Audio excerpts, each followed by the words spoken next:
Hello everyone, welcome to PMS knowledge plus. तो देखिए, आज हम हमारा पॉलिटिकल साइंस का चैप्टर नंबर 3 स्टार्ट करने जा रहे हैं, जिसका नेम है द कंसेप्ट ऑफ गवर्नमेंट। यानी कि हम समझेंगे कि गवर्नमेंट एक्चुअली में क्या होती है, ये जो हमारी सरकार है ये क्या होती है, इसकी ज़रूरत क्यों पड़ी, और इसको डिटेल में जो है क्लियर करेंगे इस चैप्टर में। तो स्टार्ट करते हैं स्टूडेंट्स हमारा फर्स्ट टॉपिक। तो जो फर्स्ट टॉपिक है उसमें क्या है, तो फर्स्ट टॉपिक में है बच्चों गवर्नमेंट मीनिंग एंड नीड। मतलब ये जो गवर्नमेंट है इसका क्या मतलब है और इसकी क्या ज़रूरत है, इसे हम देखते हैं। अब जो ह्यूमन बींग्स थे ना बच्चों, एंशियंट टाइम में यानी कि प्राचीन समय में क्या था कि ये जो ह्यूमन बींग्स थे ये हंटर गैदरर्स की तरह अपनी ज़िंदगी गुजारते थे। क्या मतलब है इसका कि जो लोग हैं, जो पीपल हैं, वो क्या करते थे, वो हंटिंग करते थे, जानवरों का शिकार करते थे और पेड़ पौधों से जो पेड़ पे जो भी फ्रूट्स वगैरह लगे हुए होते थे उसको इकट्ठा करके अपनी ज़िंदगी को गुजारते थे। ठीक है, तो यानी कि जो लाइफ थी वो बहुत ज़्यादा सिंपल थी। ठीक है, और जो नीड्स थी वो भी बहुत ज़्यादा कम थी। जैसे सिर्फ लोगों को क्या चाहिए था, तब फूड चाहिए था और कुछ ऐसी चीज़ें चाहिए थी जिससे वो अपने बॉडी को कवर कर सकें। That were available in plenty and naturally. और ये जब सारी चीज़ें जो थी, जो लोगों को चाहिए थी, वो सब जो थी उस टाइम पे बहुत आराम से मिल रही थी। ठीक है, और ये कैसे बन रही थी, ये नेचुरली थी, किसी पर्सन से उनको मांगने की ज़रूरत नहीं है। ठीक है, तो क्या था, जो कल्टीवेशन धीरे धीरे क्या हुआ, कल्टीवेशन स्टार्ट हुआ, लोग एक जगह रहने लगे। ठीक है, तो उनकी जो ज़रूरतें हैं, उनकी जो नीड्स है वो बढ़ने लगी। जो लाइफ है वो क्या हो गई, टफ होगी। ठीक है, जो लाइफ होगी वो क्या होगी स्टूडेंट्स, टफ हो गई।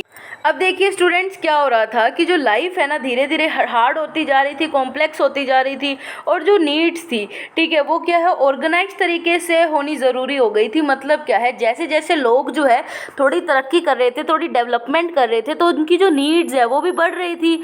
Normally early societies choose a leader or an authority to make rules, laws which allowed people to live, work safely and peacefully। मतलब क्या है कि अर्ली सोसाइटीज़ ने क्या सिस्टम स्टार्ट कर दिया था, एक लीडर चुनने का सिस्टम स्टार्ट कर दिया था। यानी कि वो किस चीज़ की उनको रिक्वायरमेंट थी, एक लीडर की ज़रूरत थी। किसकी, एक लीडर की। ठीक है, तो वो जो लीडर था स्टूडेंट्स, वो जो लीडर है वो क्या है, वो क्या करता था, वो लॉज बनाता था।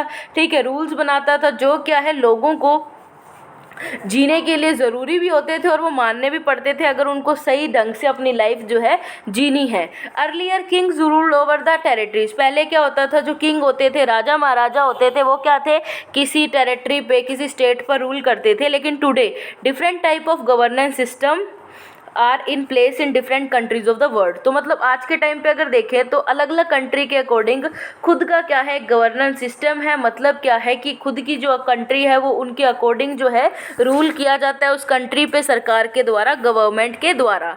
The government is either an individual, या तो गवर्नमेंट कोई एक पर्सन की हो सकती है या फिर ग्रुप ऑफ पर्सन हो सकते हैं, जो क्या है who are entrusted with the responsibility of controlling and managing the affairs of a country और द स्टेट। या जिन पे हम क्या करते हैं, ट्रस्ट करते हैं कि वो हमारी कंट्री को ढंग से कंट्रोल करेंगे, मैनेज करेंगे हमारी कंट्री को ढंग से। जो हर कंट्री है ना स्टूडेंट्स, उसमें क्या है, कुछ तरह की क्या है गवर्नमेंट होती है, कुछ तरह की जो गवर्नमेंट एग्जिस्ट करती है, जो क्या प्रोवाइड करवाती है, एक एडमिनिस्ट्रेशन प्रोवाइड करवाती है जो सोसाइटी को क्या कर सके, बहुत ही ढंग से, बहुत ही तरीके से चला सके। मतलब क्या है स्टूडेंट्स, अब हमारी सरकार को ही ले लीजिए, हमने हमारी गवर्नमेंट को, हमारी सरकार को क्यों चुना है, तो हमने इसलिए चुना है ताकि जो हमारी सरकार है वो हमारी रिस्पॉन्सिबिलिटी उठा सके, हमें ढंग से मैनेज कर सके। अब देखिए आए दिन जो है न्यू लॉज वगैरह पॉलिसीज़ बनाई जाती है। वो लॉज एंड पॉलिसीज़ क्यों बनाई जाते हैं, ताकि जो हमारी सोसाइटी है वो ढंग से गवर्न की जा सके सरकार के द्वारा। ठीक है, तो आई होप आपको ये कंसेप्ट क्लियर हो गया होगा। मूव करते हैं हमारी नेक्स्ट लाइन पर। क्या है कि governance system provide citizen a framework within which they can live, work to achieve their common goals. अब क्या है, गवर्नेंस सिस्टम क्या प्रोवाइड करवाता है, सिटीजन्स को प्रोवाइड करवाता है कि क्या कर सकते हैं, जिस सिस्टम में वो लोग आराम से रह सकते हैं और जो भी उनको लाइफ में अचीव करना है वो अचीव कर सकते हैं बहुत ही आराम से। गवर्नमेंट जो है बहुत ज़्यादा नेसेसरी है, क्यों, क्योंकि वो रिप्रेजेंट करती है नीड और इंस्पिरेशन ऑफ द पीपल। और क्या करती है गवर्नमेंट, हमारी जो नीड्स है उनको भी सेटिस्फाई करती है, फुलफिल करती है। अगर मान लीजिए हमें हमारी सोसाइटी में कोई दिक्कत है तो उस प्रॉब्लम को भी कौन सोल्व करती है? हमारी सरकार, हमारी government. Without an effective governance system, without a government, confusing and disorder can prevail in the country. अगर सरकार ही नहीं होगी तो प्रॉब्लम्स को, दिक्कतों को कौन सोल्व करेगा? तो हमारी कंट्री ढंग से नहीं चल पाएगी। नेक्स्ट हमारा टॉपिक आता है बच्चों गवर्नमेंट एंड इट्स फंक्शन, यानी कि गवर्नमेंट और उसके क्या क्या फंक्शन है, इसके बारे में अब हम रीड करेंगे। तो चलिए रीड करते हैं। अब देखिए स्टूडेंट्स, आगे क्या है, इसेंशियल फंक्शंस क्या है जो गवर्नमेंट परफॉर्म करती है। तो these are functions that any government has to necessarily perform. तो ये वो फंक्शन है जो हर कोई जो गवर्नमेंट है उसे ज़रूरी तौर पे मानने ही पड़ेंगे, फॉलो करने ही पड़ेंगे। तो पहला है providing safety and security to its citizen from external and internal thefts. मतलब क्या है कि अगर कोई हमें इंटरनली, यानी कि हमारी कंट्री के अंदर ही कोई नुकसान पहुँचा रहा है या बाहर से कोई पर्सन हमें नुकसान पहुँचा रहा है, तो अपने सिटीजन्स की रक्षा करने की जिम्मेदारी किनकी है? हमारी सरकार, हमारी गवर्नमेंट की। दूसरा पॉइंट आता है बच्चों, सेकंड पॉइंट आता है maintaining law and order in the country. जो हमारी कंट्री है उसमें प्रॉपर तरह से लॉ बना रहे। अब देखो क्या है कि हम देखते हैं ना कि क्या है कि अगर हमें बाइक चलानी है तो क्या है, हेलमेट ज़रूरी है। ये जो रूल है ये किसने बनाया है? हमारी सरकार लाई है। तो जो इस रूल को फॉलो नहीं करते उनसे चालान लिया जाता है, उनको रोका जाता है। ठीक है, तो मतलब क्या है, एक कंट्री को चलाने के लिए लॉ, रूल्स वगैरह की बहुत ज़्यादा ज़रूरत है।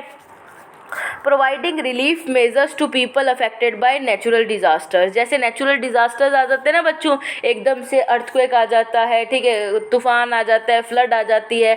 तो जो क्या है, जो लोग उससे प्रभावित होते हैं, जो जिनका नुकसान होता है उस नेचुरल क्लैमिटी की वजह से, तो क्या है, गवर्नमेंट उनकी भी रक्षा करती है, उनको प्रोवाइड जो उनको चीज़ें चाहिए वो जो है सरकार उनको देती है। लास्ट पॉइंट है बच्चों ensuring all round development of the country. और जो गवर्नमेंट है वो ये देखती है कि कंट्री की जो है पूरी अच्छे से डेवलपमेंट होती रहे, कंट्री का विकास होता रहे। नेक्स्ट पॉइंट आता है बच्चों हमारे पास एडिशनल फंक्शंस की। और क्या क्या फंक्शंस है जो गवर्नमेंट को परफॉर्म करने पड़ते हैं। तो पहला है managing the resources of a country. Country के जो भी रिसोर्सेज है वो गवर्नमेंट को मैनेज करने पड़ते हैं इस तरीके से कि वो क्या है, डिस्ट्रीब्यूटेड और ढंग से हर रीजन के लोगों के पास। देखिए जैसे मान लीजिए एक तो है दिल्ली, ठीक है, एक मान लेते हैं हम है राजस्थान, ठीक है। तो मतलब क्या है कि जो मोदी जी है अगर वो कोई दिल्ली के लिए पॉलिसी बना रहे हैं तो वो जो पॉलिसी है वो राजस्थान के लिए भी आएगी। फॉर एग्जांपल आजकल गवर्नमेंट जॉब बहुत ज़्यादा हमें रिक्वायरमेंट है, ठीक है। तो गवर्नमेंट जॉब जो है अगर सेंटर की गवर्नमेंट जॉब होती है तो जो लोग उसे दिल्ली में भर पा रहे हैं वो कौन है, हम राजस्थान में भी भर सकते हैं। तो मतलब इक्वली जो भी अगर कोई भी रिसोर्सेज है, अगर मान लीजिए कोयला है, हम कोयला कहाँ से निकालते हैं, कोयले की खदान से, ठीक है, खान से। अगर हमें वहाँ से कोयला चाहिए तो अगर राजस्थान के लोगों को चाहिए तो भी वो वहीं से लाएंगे, अगर दिल्ली के लोगों को चाहिए तभी वो वहीं से लाएंगे। मतलब कंट्री के कोई भी रिसोर्सेज जो है पूरी कंट्री के लोगों में क्या होंगे, डिस्ट्रीब्यूटेड होंगे ढंग से। एंश्योर करती है सरकार कि वेलफेयर ऑफ पीपल का, लोगों की भलाई हो, कैसे रोड्स वगैरह बनाकर, स्कूल्स बनाकर, हॉस्पिटल्स बनवाकर, प्रॉपर फैसिलिटी देकर ट्रांसपोर्टेशन की, ठीक है, व्हीकल्स वगैरह की, ठीक है। लास्ट हमारा पॉइंट आता है बच्चों maintaining friendly and peaceful relation with other countries. और जो हमारे पड़ोसी देश है, जो हमारी नेबरिंग कंट्रीज़ है, उनके साथ क्या बनाए, एक अच्छा रिलेशन, एक शांतिपूर्ण रिलेशन जो है हमारी सरकार, हमारी गवर्नमेंट की जिम्मेदारी है कि हमारे नेबरिंग कंट्री से एक अच्छा रिलेशन बने। नेक्स्ट हमारा बहुत ही इंटरेस्टिंग टॉपिक आता है बच्चों। तो नेक्स्ट टॉपिक है गवर्नमेंट एंड इट्स ऑर्गन। अब जो सरकार है और सरकार के ऑर्गन्स की बात कर लेते हैं तो हमारे 3 ऑर्गन्स है बच्चों, ठीक है। जो फर्स्ट ऑर्गन है वो है लेजिस्लेचर, सेकंड है द एग्जीक्यूटिव, थर्ड है द जुडिशरी, ठीक है। तो ये क्या है, ये हमारी गवर्नमेंट के 3 फॉर्म ऑफ ऑर्गन्स है, ठीक है बच्चों। आई होप आपको ये चैप्टर और इसकी स्टार्टिंग समझ आई होगी। बहुत ही इंटरेस्टिंग एंड बहुत ही इजी चैप्टर है, इसे हम पार्ट्स में कवर आउट कर लेंगे, ठीक है बच्चों। मिलते हैं नेक्स्ट वीडियो में नेक्स्ट टॉपिक के साथ। Thank you very much.